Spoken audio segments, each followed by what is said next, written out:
Salut tout le monde, donc aujourd'hui je vais vous faire un tutoriel pour installer TXadmin sur un panel, donc sur un hébergeur que vous avez déjà. Donc c'est pas pour installer TXadmin en local, sur votre serveur local, c'est juste sur un panel.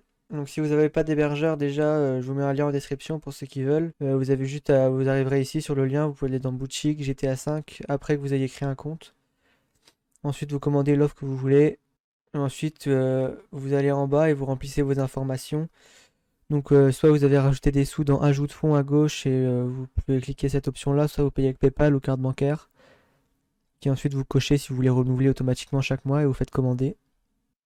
Une fois que vous avez commandé, vous allez dans mes services, vous faites accéder. Ensuite vous allez en bas, vous pouvez modifier le nom de votre serveur ici si vous voulez directement et vous mettez un mot de passe pour le panel. Ensuite pour aller sur le panel, vous allez sur gérer mon serveur. Puis une fois que vous êtes ici, vous mettez votre email et le mot de passe que vous avez juste choisi il y a 2 secondes. Et vous faites connexion. Ensuite, vous êtes sur le panel et vous avez votre serveur ici. Donc moi, je vais cliquer dessus. Là, bah, il s'est démarré. Ensuite, pour activer le TXadmin directement, vous allez dans réseau. Et une fois que vous êtes dans réseau, bah, ici, vous avez le port principal du serveur qui est utilisé.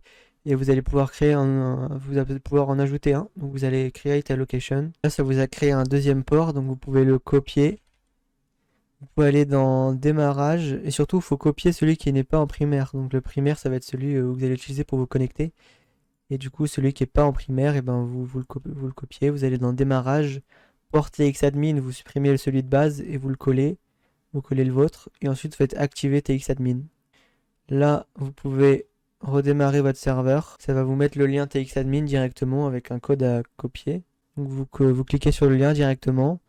Ensuite, bah là, vous copiez le code que ça vous a mis dans la console, donc 1541. 1541, vous faites leak account et là vous devez vous connecter à votre compte 5M et une fois que vous êtes connecté à votre compte 5M, ça vous demande de mettre un mot de passe et vous mettez celui que vous voulez. Hop, vous cochez et vous faites créer le compte principal.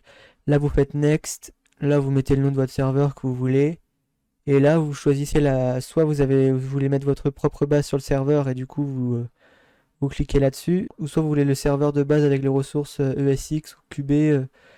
C'est les ressources par défaut pour avoir un serveur de base quoi avec quelques ressources. Vous pouvez regarder sur internet, à quoi ça ressemble.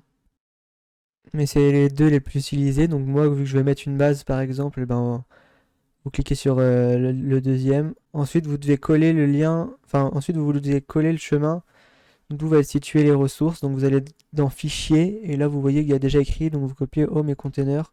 Donc vous collez ici puis vous supprimez les espaces.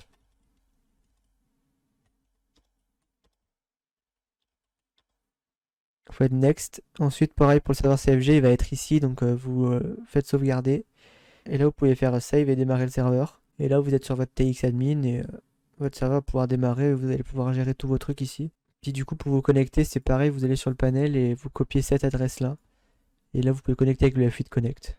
Donc voilà, là j'ai expliqué juste pour installer le TXadmin basique, j'ai pas installé de base dessus ou autre. Donc si vous voulez d'autres tutoriels, vous pouvez me demander en commentaire ou sur le Discord que je vous mettrai en description. Donc voilà, c'était tout pour ce tutoriel. Je vous mets le lien en description de l'hébergeur et du Discord si vous souhaitez. Ciao.